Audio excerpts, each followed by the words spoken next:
Jadi wanita tuh sulit ya, kita rentan sekali mengalami kekurangan vitamin karena proses menstruasi, hamil, melahirkan, bahkan proses menopause. Makanya kali ini aku ingin share ke teman-teman tentang gejala yang akan terjadi ketika teman-teman kekurangan vitamin tertentu nih. Teman-teman harus perhatikan dulu tubuhnya.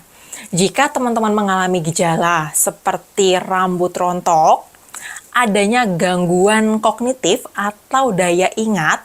Jadi teman-teman dulunya itu gampang sekali mengingat sesuatu, tapi sekarang jadi lebih lupa, naruh kunci mobil lupa, naruh kunci motor lupa, naruh uang juga lupa, maka itu merupakan gangguan kognitif, lebih cepat capek, sering sakit kepala, gairah bercinta itu menurun, kulit menjadi lebih pucat dan kering, sering sariawan, jantung berdetak tidak teratur. Kadang teman-teman ngerasain deg.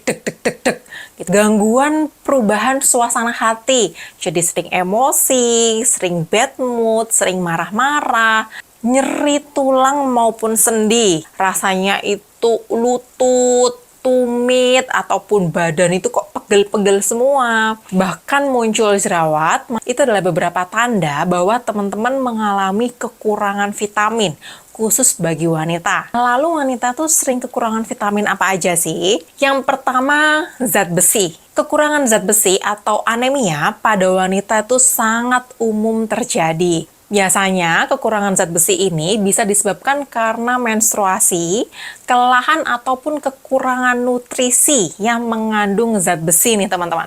Apalagi kalau teman-teman mengalami menstruasi yang darahnya ngocor terus, bahkan berkepanjangan, maka ini bisa menjadi resiko kekurangan zat besi. Selain itu, rendahnya asupan vitamin C itu dapat menyebabkan kekurangan zat besi pada wanita karena vitamin C ini bertugas untuk meningkatkan penyerapan zat besi pada tubuh. 5L, lelah, letih, lunglai, lesu, sekaligus sariawan dan berjerawat, itu bisa menjadi pertanda bahwa teman-teman kekurangan zat besi akibat kurangnya asupan vitamin C. Vitamin B12. Nah, kekurangan vitamin B12 ini sangat sering sekali ditemukan pada wanita. Kenapa? Karena vitamin B12 itu berfungsi untuk kekuatan tulang, kekuatan sendi maupun otot. Kekurangan vitamin B12 gejalanya mudah lupa, sering jatuh, sembelit, mudah lelah, bahkan sering geringgingan pada tubuh, kesemutan, dan nyeri-nyeri pada sendi itu bisa menjadi tanda kekurangan vitamin B12 pada wanita. Vitamin D. Nah, wanita paling sering kekurangan vitamin D. Kenapa? Karena vitamin D, nutrisi paling utama yang kita dapatkan dari sinar matahari ya. Rentang waktu sekitar jam 7 sampai jam 10 pagi itu sumber vitamin D yang bisa dirubah oleh tubuh sebagai asupan vitamin D harian. Sayangnya bagi wanita biasanya menghindari matahari.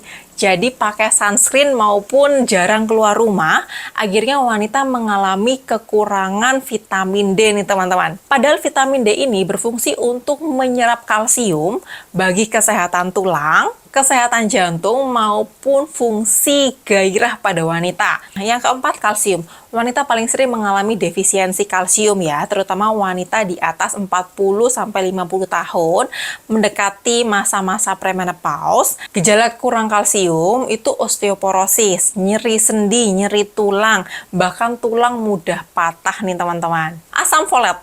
Nah, asam folat ini sebagai sumber pembentukan janin, terutama untuk wanita hamil ya. Biasanya wanita hamil bisa mengalami kekurangan asam folat, karena asam folat ini digunakan untuk perkembangan maupun pertumbuhan janin pada masa kehamilan. Dan asam folat ini tidak bisa langsung diproses oleh tubuh. Pembentukan asam folat pada tubuh itu perlu waktu sekitar 2-4 minggu. Makanya pada ibu hamil disarankan untuk mengkonsumsi suplemen asam folat rata-rata sekitar 3 bulan sebelumnya paling bagus. Kekurangan asam folat terutama bagi wanita hamil dapat meningkatkan resiko kecacatan pada janin yang dikandungnya. Magnesium. Nah, magnesium ini sangat penting untuk asupan mineral pada tubuh.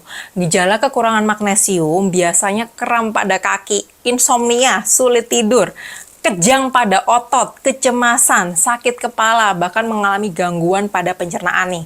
Biasanya wanita-wanita usia 30-40 tahun ke atas itu lebih rentan kekurangan magnesium dari asupan makanannya. Jadi sangat disarankan untuk teman-teman memperhatikan asupan magnesium dari makanan. Omega 3. Nah, omega 3 ini merupakan jenis lemak baik yang bagus untuk menjaga kesehatan jantung, daya tahan tubuh, maupun kekuatan sendi dan memori kita.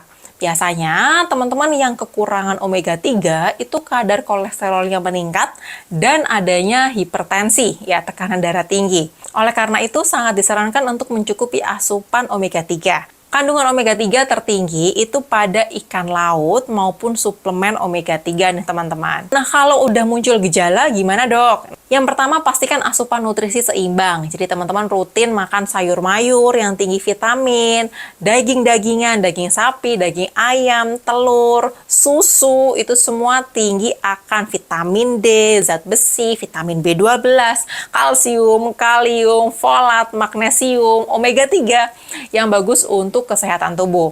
Dan yang kedua, jika memang teman-teman merasa kekurangan vitamin, maka teman-teman bisa mengkonsumsi suplemen yang mengandung vitamin tersebut. Namun, sebaiknya dikonsultasikan ke dokter terlebih dahulu, karena tidak semua suplemen bagus ya. Jadi harus diperhatikan dengan benar suplemen yang mau dikonsumsi. Dengan cara ini diharapkan dapat memenuhi nutrisi vitamin harian tubuh sehingga menghilangkan gejala-gejala tersebut nih teman-teman. Tadi yang bisa aku jelaskan tentang kekurangan vitamin pada wanita. Kalau teman-teman ada pertanyaan atau ada yang ingin diskusikan, silahkan komentar di bawah ya. Dan teman-teman, see you di video lanjutan ya. Bye-bye. Bye-bye.